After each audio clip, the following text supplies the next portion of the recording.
Fernandez ইতিমধ্যে পশ্চিমবংগৰ যি নিৰ্বাচন প্ৰচাৰৰ বাবে আহিছে দেখিবলৈ পোৱা গৈছে যে বিজেপি এবাৰ প্ৰচাৰ তুংগত হৈছে। মই তেওঁলোকক জানিবলৈ চেষ্টা কৰিম।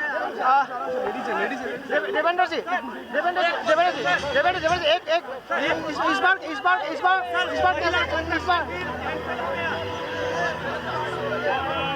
এয়া দেখিবলৈ পোৱা দেবেন্দ্ৰ ফডণৱিছ ইতিমধ্যে এণ্টালি আৰু বেলাঘাট যি বিধানসভা আছে বিধানসভাৰ এইটা বিধানসভাৰ নিৰ্বাচনৰ বাবে আহিছিলে।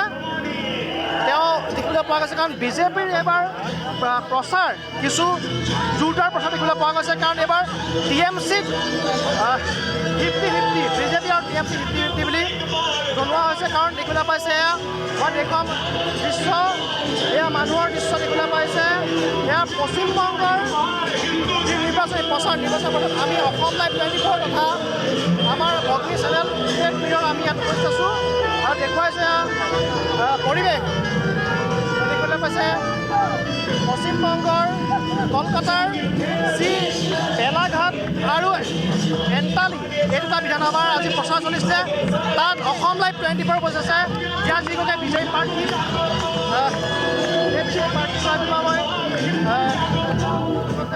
ভাষ্য জানিব চেষ্টা কৰিম।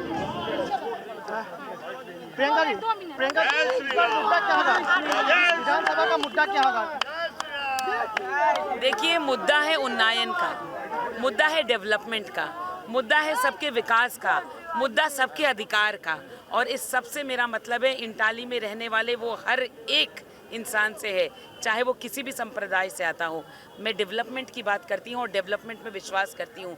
मैं चाहती हूँ कि इंटाली के हर गली मोहल्ले का, चाहे वो बामनपाड़ा हो, कमलडांगा हो, ढापा हो, धीपी हो या फूलबागान चौवन का, हर जगह डेवलपमेंट हो, हर किसी का डेवलपमेंट हो। TMC लेकिन बोल रहा है कि यहाँ पे जो सांप्रदायिक खेल खेल रहे हैं बीजेपी, ये मतलब उन लोगों का बोलना है।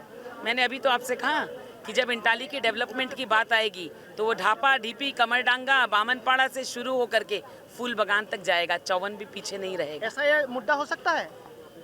देखिए, SIR ने तो अधिकार दिया है जायज़ वोटर को वोट देने का, तो SIR ने तो लोगों को एक मौका दिया है कि वो अपने अधिकार का पूर्ण रूप से इस्तेमाल करें, क्योंकि इन लोगों को रोक करके इनका वोट जो है वो फर्जी तरीके से करवाता था तृणमूल।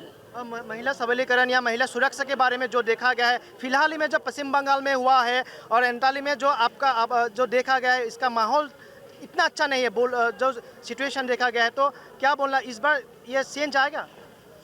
देखिए, ममता गई, 4 मई ममता गई और ये बात सबको समझ में आ गई है। इसीलिए ममता बनर्जी अब खुद ही कह रही है कि अगर तृणमूल रहा तो फिर मिलेंगे, ना तृणमूल रहेगा ना आपसे मिलना होगा। थैंक यू ममता ত্ৰিপুৰাপাল তেওঁ কলকাতাৰ বিশেষকৈ মই কৈছোঁ এণ্টালি বিধানসভা সমষ্টিৰ বিজেপি প্ৰাৰ্থী এইবাৰ দুইগৰাকী প্ৰাৰ্থীৰ মাজতে এক তুমুল ৰণ হ'ব বুলি ধৰিব পৰা হৈছে। কাৰণ এইবাৰ যি নিৰ্বাচন ভাৰতীয় জনতা পাৰ্টীয়ে বিশেষকৈ তৃণমূল কংগ্ৰেছৰ বিৰুদ্ধে কেইবাটাও জোৰদাৰ প্ৰচাৰ চলাইছে। কেইবাগৰাকী ষ্টাৰ কেম্পেইনাৰ, সেয়া অসমৰ মুখ্যমন্ত্ৰী হিমন্ত বিশ্ব শৰ্মাই হওক, এয়া দেখিবলৈ পালে মহাৰাষ্ট্ৰৰ মুখ্যমন্ত্ৰী দেবেন্দ্ৰ ফডণৱিছে হওক বা প্ৰধানমন্ত্ৰীয়ে হওক বা অমিত শ্বাহে, বিশেষকৈ অমিত শ্বাহ 15 দিন থাকি পশ্চিমবংগত প্ৰচাৰ চলাব। গতিকে এইবাৰ দেখিবলৈ পোৱা যাওক যে বিশেষকৈ এইবাৰ পশ্চিমবংগৰ নিৰ্বাচন অতি তুমুল হ'ব। ইয়াত জনতা আছে, মই কিছু জানিবলৈ চেষ্টা কৰিম। क्या बोलना चाहिए इस बार कैसा मतलब इलेक्शन किस तरफ जा रहा है? नहीं बोल पा रहा हूँ। किस तरफ जा रहा है इलेक्शन, किस तरफ जा रहा है इस बार? बीजेपी के पास। क्यों? इशू क्या हो सकता है? क्या कारण हो सकता है? क्या कारण है कि ये बहुत गुंडागर्दी हो रहा है। गुंडागर्दी कौन करता है? वही बीजेपी वाला सब। कौन वाला? बीजेपी वाला सब धमकाता है, ये करता है, घरवाड़ी का जबरदस्ती ये कर लेता है। आप क्या बोलना चाहेंगे इस बार इलेक्शन का बारे में? क्या बोलना चाहते हैं इस बार चेंज होगा या क्या कारण क्या हो सकता है इलेक्शन के? बोलने नहीं सकते हैं इससे। इशू क्या हो सकता है इलेक्शन में इस बार? कोई उसी नहीं है, बोलने का मुश्किल है अभी आज इस बार का। 50-50 मतलब पहले जैसे होता था तृणमूल कांग्रेस क्लीन स्वीप हो जाता है, इस बार क्लीन स्वीप होगा? नहीं ऐसा नहीं होगा, कॉन्टेस्ट होगा। মোৰ লগত এই বিষয়ে ক'বলৈ, কাৰণ মোৰ আমাৰ भगनी चैनल स्टेट मिरर से स्टेट मिरर पर जानने चेष्टा करें।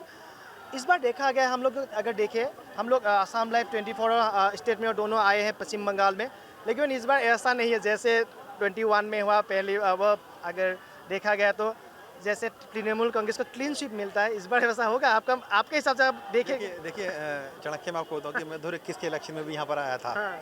और मैंने वो माहौल देखा है जब बीजेपी के कार्यकर्ता सड़कों पर नहीं निकाल पाते थे, उनको निकलने ही नहीं दिया जाता था। और अभी तो हम देखें कि एक बहुत अच्छी रैली यहाँ पर हुई है, हमने देखा। लेकिन लास्ट टाइम ऐसा माहौल था 21 में कि लोग झंडे तक नहीं लगा पाते थे। अभी आप देखिए यहाँ पे, आपको देखिए, मैं कैमरा में दिखाएं, यहाँ पर आपको झंडे लगे दिख जाएंगे दुकानों पर और लोग खुलकर बाहर आ रहे हैं, खुलकर बात कर रहे हैं। लेकिन 2021 में ऐसा माहौल नहीं था चाणक्य यहाँ पर। बदलाव बहुत देखने में आ रहा है, लेकिन हाँ, ये वाकई में टर्नआउट हो पाएगा नहीं हो पाएगा, वोट में बड़ा सवाल रहेगा, क्योंकि माहौल थोड़ा बदला ज़रूर है। एसआईआर का मुद्दा ममता बनर्जी ने बहुत पुरजोर तरीके से उठाया है और कहीं ना कहीं वो इस मुद्दे को लेकर बहुत आगे जाने के प्रयास कर रही हैं, क्योंकि ज़मीनी मुद्दों पर शायद उतना वो बात नहीं कर पा रही हैं। लेकिन एसआईआर का मुद्दा एक ऐसा मुद्दा है जो लोगों से जुड़ा हुआ है, क्योंकि लोगों का ये कहना है कि अगर उनका वोट ही यहाँ पर कट जाए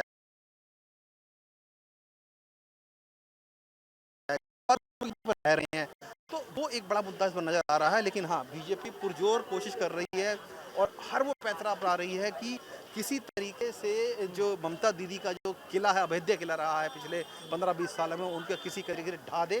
लेकिन इतना आसान होगा नहीं, मैं आपको बता दूं चाणक्य। अभी भी ममता बनर्जी का ऐसा नहीं है कि जो एक करंट था वो कहीं गायब हो गया है, अंडर करंट अभी भी चीज़ें उनके पक्ष में है। लेकिन बीजेपी भी कहीं ना कहीं पूरी तरीके से कोशिश कर रही है कि इस बार बदलाव हो और लगातार वो बात कह भी रही है कि ममता दीदी इस बार जा रही है। क्या वाकई में जाएंगी, ये तो खैर वोटर हैं वो बताएंगे कि जब 4 तारीख को रिजल्ट आएगा। आप बोल रहे थे कि बीजेपी बहुत सारे तरीके अपना रहे।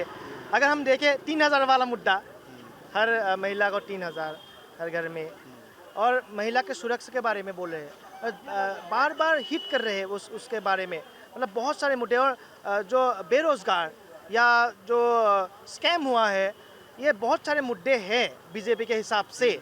तो इस बार मतलब ये मुद्दे काम करेंगे? देखिए, मुद्दे सभी काम करते हैं, लेकिन किस जनता को मुद्दा अटैच कर रहा है, टच कर रहा है, वो बड़ा फैक्टर होता है। आपने कहा कि 3000 रुपया ममता दीदी बीजेपी देने की बात कर रही है, ममता दीदी भी 1500 रुपये दे रही है और उन्होंने पैसा बढ़ाने की बात भी कही है। महिला, मुस्लिम और ममता दीदी का जो 3M का फैक्टर है ना इस बार चुनाव में, तो बहुत काम आने वाला है। मैं आपको बता दूं कि इस पर कहीं ना कहीं बाजी खेली जाएगी। मुस्लिम वोट, महिला वोट और ममता बनर्जी का अपना एक रुतबा पंजाब में, खुद का वो वोट बैंक है। इतने सालों से वो जनता के बीच में है। मुद्दे हर पार्टी उठाती है, बीजेपी विपक्ष में है तो जाहिर तौर पर अपने मुद्दे उठाएगी और ममता बनर्जी को घेरेगी कहीं ना कहीं। लेकिन हालात ज़मीन पर कैसे हैं वो अलग दिखते हैं और कहीं ना कहीं इस बार टक्कर तो वाकई में लग रहा है कि बीजेपी दे रही है, लेकिन इतना आसान रहेगा नहीं। चाणक्य यहीं पे रहेंगे, देखेंगे बिल्कुल क्या है क्या नहीं, समझेंगे कि एक्चुअली में क्या करंट है। আৰু এইদৰে আমি আছোঁ অসম লাইভ 24 আৰু ষ্টেট মিৰৰ মোৰ লগত আছে।